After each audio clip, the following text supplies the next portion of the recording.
Joining us this hour is Melissa Redmond, former Fulton County Deputy District Attorney and also an MSNBC legal analyst. So, Charles, your reaction to the testimony from Fani Willis's father, how strong was his testimony? I think on a scale of 1 to 10, I give it an 8.5. I think he was really, really strong and very, very solid. I think that he did what he needed to do in terms of, number one, being consistent and corroborating much of what Fani Willis had said and testified to on the stand. And then, number two, being credible in terms of overall painting a picture of who Fani Willis is in such a way that I think is going to humanize her in get away from this question of disqualification. But at this point, I think it's very important that we take a step back, because when we started today, one of the things that Andrew and I both said was that we were looking for and waiting for a moment of controversy, and it hasn't happened. And at this point, we're dissecting everybody who's taken that stand as if Fani Willis is truly on trial. And I resisted that talking point yesterday when she made it. But right now, I'm waiting. Where is it? Where is the actual controversy? We haven't seen it. Fani Willis is not accused of anything that would be criminal in nature, and we're dissecting this as if she is on a criminal trial, at a criminal trial. And I understand that that's not the burden, and I understand that that's not the standard. But after her father has now testified and corroborated, the state, in my opinion, has more than enough, in light of the fact that the defense in this case has not put forth anything other than the testimony of its initial witness to satisfy this burden. And that would be Bradley, who is yet to come back. Correct. And there's one other point that I did want to make that was important. There is a quiet part to this conversation that I'm going to say out loud. The issue of race has not necessarily been broached here. But there is a very important element where it came up that I think a lot of people missed. When you saw the congeniality between those attorneys and the former governor, there is a level of exclusion from the good old boys club that Mr. Wade and particularly Fani Willis as a woman do not enjoy.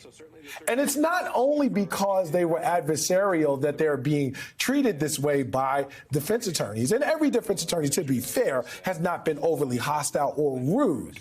But when you talk about the remnants of what it is to be in the Deep South, I would be remiss if I did not call out that very, very stark contrast as I watched the lawyers exchange niceties and pleasantries, which is normal and customary in that space. It sounded like they had a relationship with that former governor as well, right? There is a break. Apparently, the judge has just declared a break to 1 p.m., so just about an hour from now. Andrew, I was struck by, and I don't know what the rules are or aren't, but one of the questions asked by the defense to Fani Willis's father was, have you been prepped on this? And we're talking about the issue of keeping 6 months worth of cash at the home and never being unprotected, and the importance of cash in his life and how he transmitted that importance to his daughter. But then asked, were you prepped? And he said, yes, I was. And so what are the rules, or are there no rules on that? Great question. There's sort of two issues that arose at that point. One is it is a lawyer's obligation to prep witnesses. There's nothing wrong with it. Both sides meet with witnesses to go over what they think their testimony will be. What you can't do is say, this is what you need to say. I mean, you can't tell them, say this, don't say that. You have to go with the truth. So what's prepping mean? This is what prepping means. You have a million facts in your head. You're sitting there going, what are you going to ask me? Like, what do I need to know to testify? What are the areas that, so I can think about what happened? I can refresh my recollection. So, it's basically get a sense of, like, are you going to ask me in this case that came up? Because it's like, are you going to ask me about cash? So it's totally fine to say, okay, tell me what you would say about this. Tell me what your answer is on that. The thing that was interesting, there's twofold. One, the state didn't bring out the cash evidence, which is a little odd. They clearly prepared him. Why is it odd that they wouldn't have brought it out? Because it was good for them. And it's just an odd thing to prepare a witness to say what Fani Willis had said that her father had always said. You should always have cash in the house. You should have 6 months of cash. She said, my father probably doesn't know that I did keep cash, but not 6 months of cash. So he then says, I was prepared to testify about that, but then they didn't ask. It's nothing, there's nothing wrong with that. It's just an oddity. What are the rules as far as, for example, watching the testimony of someone, in this case it would be his daughter, talking about specifics like that? What are those rules? So they were under. The witnesses in this case were supposed to be sequestered, and so in a situation like that, technically speaking, he's not supposed to be a part of, number one, watching testimony that's taking place from other witnesses. And certainly a witness like Fani Willis, who's a defendant in this case, or at this hearing, because I want to be very clear about what it is. It's a hearing. For propriety purposes, in the strictest of senses, probably shouldn't have been in the room as he's being prepped regarding his testimony. Now, that being said, we don't know to what extent or to what degree she was in the room, meaning that were you in the room for the entire time? Were you present for all of it? How much of it did you hear? And so there may be degrees that we could discuss there.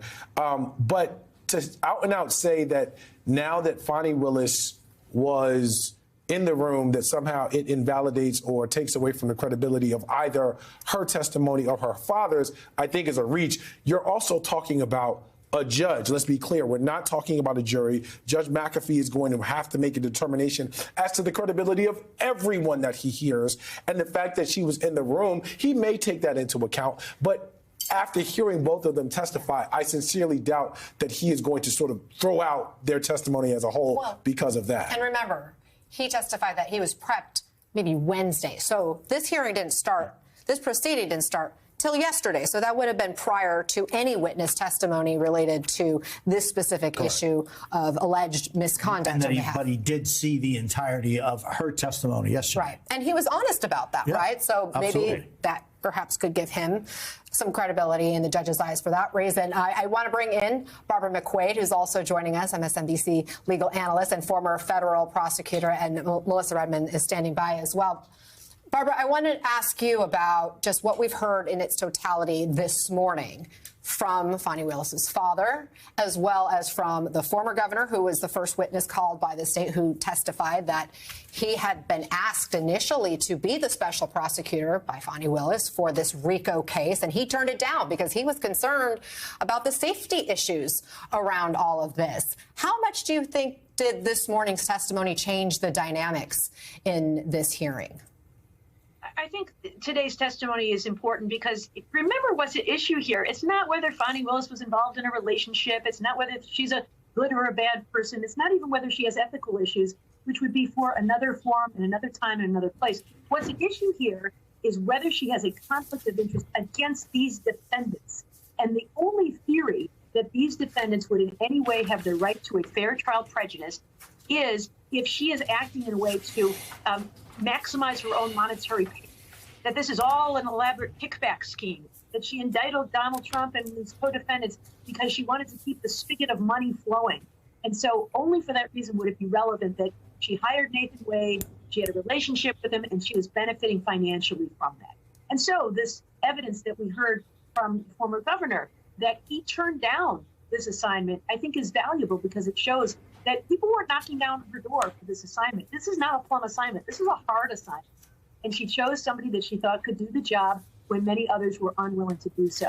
And then I think the father's testimony is very relevant as to not only the timing of the relationship, but this idea that she kept a lot of cash on hand, because there is, I think, some speculation that the payment of cash is somehow suspicious. But if she is paying her own way on these trips, she is not benefiting in any way whatsoever from the payments she is making to Nathan Wade. And for that reason, it negates the idea that there's a conflict of interest that would in any way harm the defendants in this case. Melissa, I'm just curious as to what you saw today there, what your take is on what we saw this morning in court. I'm just thinking of, Charles' observation, which was keen and really kind of so clear on just the ambiance and the atmosphere that exists in, for example, how they discussed the friendship and the working relationship that the lawyers have had with the former governor who was part of that club and maybe who was not part of that club. What was your